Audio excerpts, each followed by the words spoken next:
You're listening to the Play Therapy Podcast with Dr. Brenna Hicks, your source for centered and focused play therapy coaching. Hi, I'm Dr. Brenna Hicks, the Kid Counselor. This is the Play Therapy Podcast where you get a masterclass in child-centered play therapy and practical support and application for your work with children and their families. In today's episode, I am talking through struggles as a CCPT.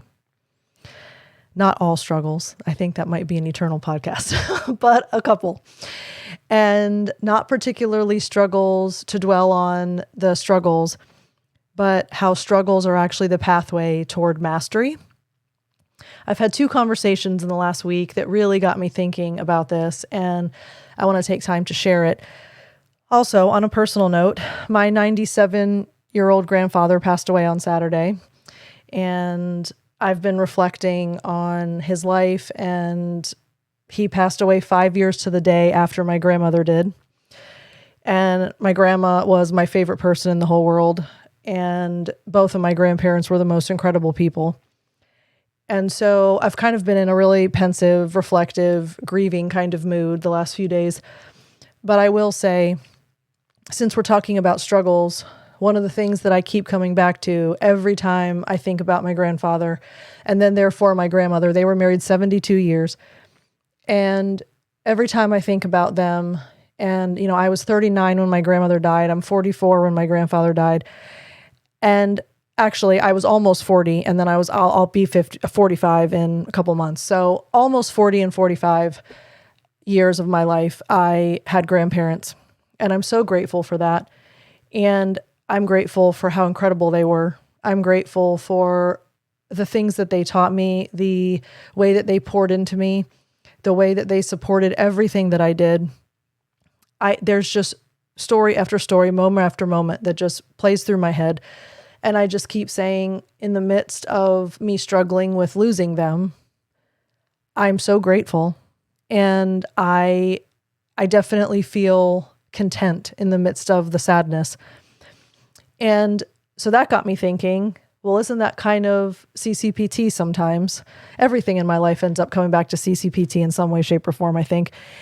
And so in light of what I've been going through personally, and then in light of these last two conversations that I've had in this last week, I really want to take a little bit of time to process the struggles of being CCPT, because they're there, they're inevitable. And if we are prepared for them, we at least understand it's part of a process and it's part of a greater whole, and it doesn't feel so isolating. And I think she was kind of saying this tongue in cheek and largely in jest, I hope. But one of my coaching participants told me today that she's second guessing everything about CCPT and she might go work at a grocery store. So I was like, wow, all right, this is hitting pretty hard. Let's dive into this.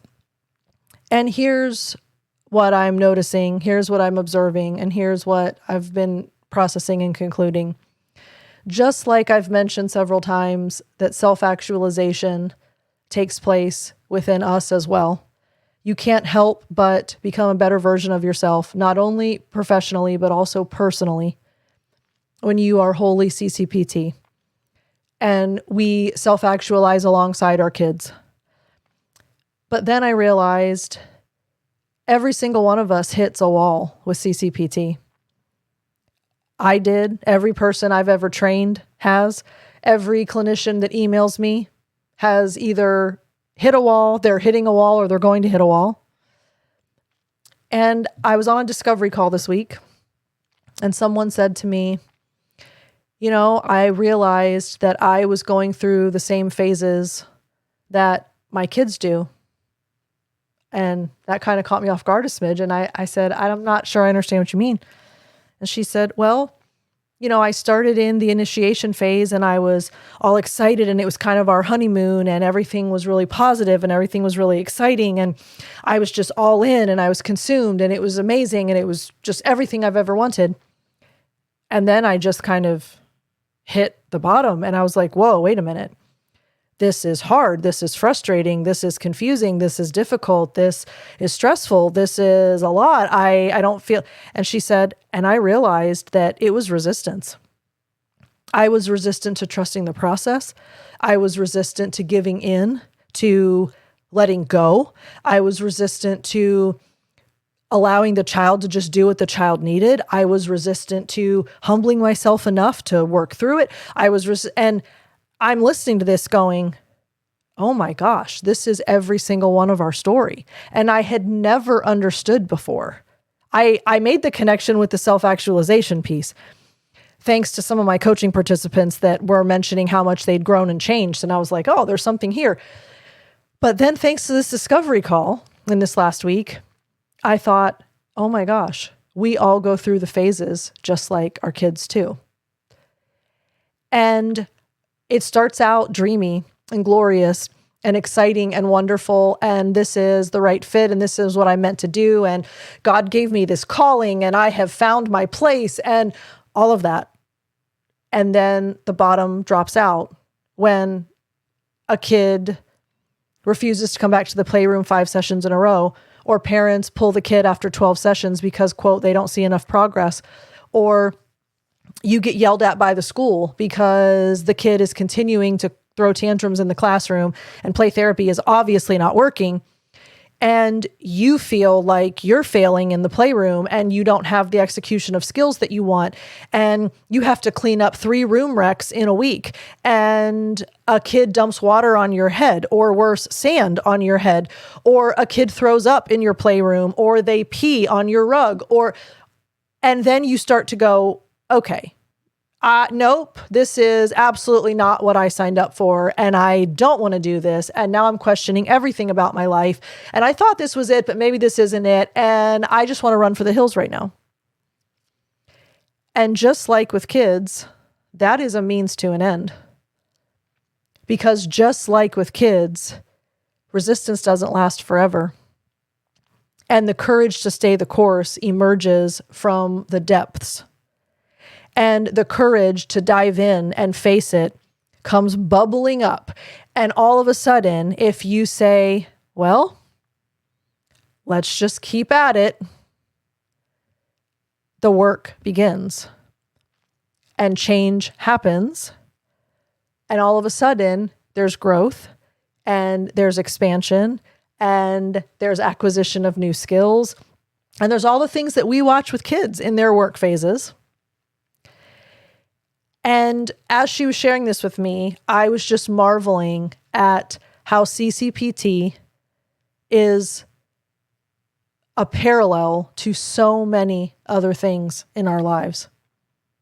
And it influences in the most positive ways so many other aspects of our lives. And it becomes who we are every single moment.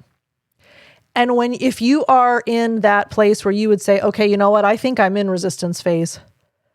What would you say to a parent whose child says, I'm not going to therapy. Therapy is stupid. And all we do is play anyway. And she doesn't ask me any questions. And he doesn't tell me anything that I'm supposed to do. And this is not helping. And I think this is the most ridiculous thing you've ever signed me up for. And they won't get out of the car, or they won't get in the car, or they won't come into the playroom, or they come in and they wreak havoc in your room because they're testing limits and they're angry. And the parent's like, yeah, I don't know that this is the right fit. What would you say to those parents?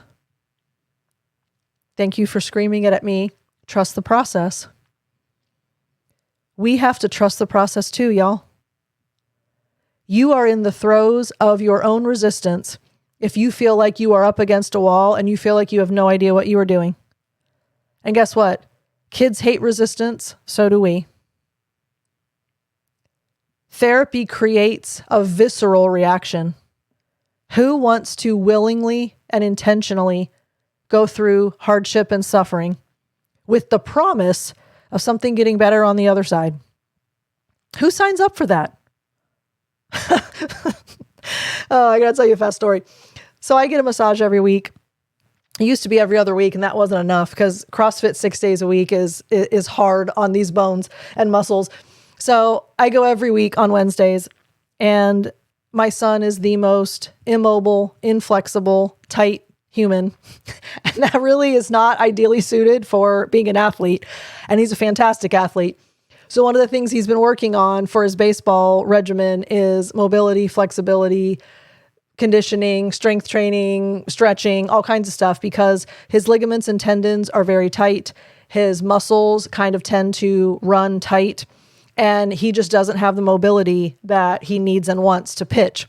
So anyway, long story short, he's part of this year-long program, and one of the things is he's supposed to do these exercises, and sometimes it's muscle related. So stretching, massage, whatever. So he asked me to massage, I forget where. I don't know if it was his calf muscles. I think maybe it was his calf muscles. And he is just writhing. And if you are not massage people, this is what you need to know. The people that need massages the most are the ones that say that it's the most awful thing, because they're so tight, they're so rigid, they're so inflexible. It is hard to enjoy a massage when you are that tight and uncomfortable with it. But the more you get massages, the better it feels, because your body is looser, et cetera, et cetera. So it's like a catch-22. It feels awful because you're so tight, but you're not going to become less tight unless you just suffer through the awful. So the whole time I'm massaging him, he's going, people pay for this? People really willingly do this? Why do you do this every week, Mom? What is wrong with you that you think this is a good thing to willingly do to yourself? And he's just lamenting the entire time. And I'm like, would you like me to continue this? Because if you choose for me to continue, you choose to stop complaining about it. And anyway, he gets to the end and he was like, whoa. That actually feels so much better. I mean, it was not good at all, but now that it's over, it feels better. Is this not means to an end? It's not good in the moment, but it's way better at the end. That's what we know about what happens with our kids. And now look at this parallel. We know that will happen for us. I have never once had a CCPT get through their own battle with resistance, get to the other end and go, yeah, I don't think I'm going to be CCPT anymore. No, not one human being I know has ever said that or felt that. They're more invested than ever. They're more grounded than ever. They're more able to execute the skills than ever. There's immense buy-in. Why? Because they've grown through the process. And because resistance is means to an end. I describe it to parents as a crossroads. You're walking this path and there's a why, and you say, well, I'm either going to go this direction or I'm going to try to go this direction and avoid it. But guess what? The why hooks. So if you think about, a left and a right fork, if you take right fork, that's resistance, and you're going to go through resistance and then keep going. If you take left fork, which is avoid, I will not absolutely do this one bit. Imagine the left fork going left and then hooking back right and teeing back into the other one. You can't avoid the resistance. It's part of the process. It is the therapeutic journey that every person in therapy is on. And because we are providing therapy, we're on our own therapeutic journey, whether we like it or not. We self-actualize because of this, and we go through the phases because of this. So please be encouraged. Please feel supported. Please feel that you are not alone. And this is something that we all are forced to reconcile.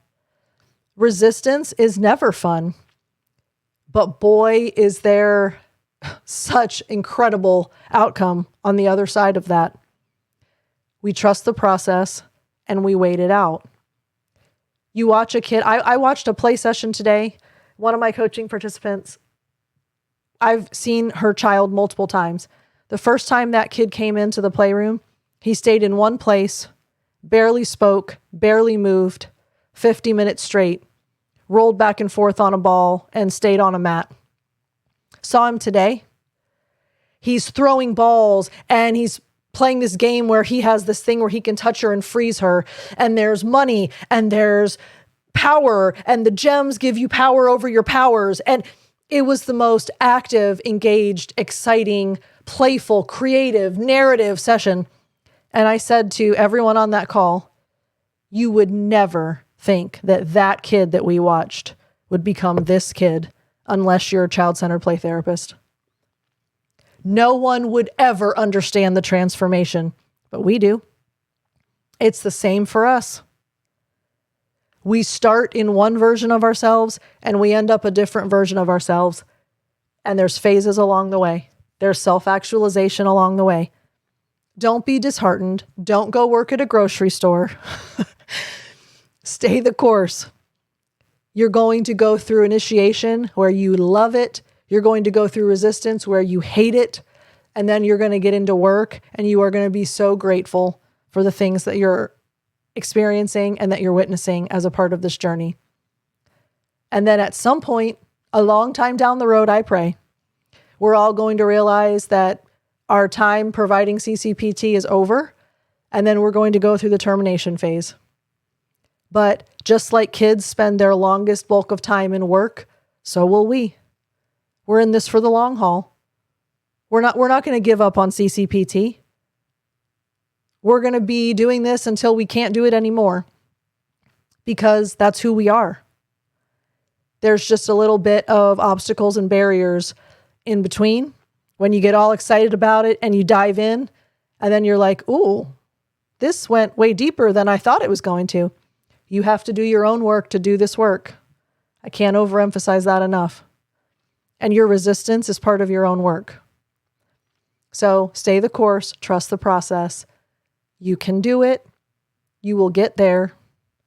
Surround yourself with people that get it and can support you and can encourage you and can understand what it is like to wrestle with this kind of stuff.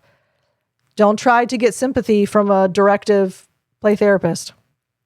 Don't try to get sympathy from a supervisor that doesn't know anything about CCPT. They can't provide that to you. But you have a community with this podcast and in the collective where we all get it because we've all been there. So rely on your tribe, rely on your people, and walk the path of resistance. You'll come out on the other side better for it. I hope that encourages you. I hope that you know how much I love you, because I do. We'll talk again soon. Bye. Thank you for listening to the Play Therapy Podcast with Dr. Brenna Hicks. For more episodes and resources, please go to www.playtherapypodcast.com.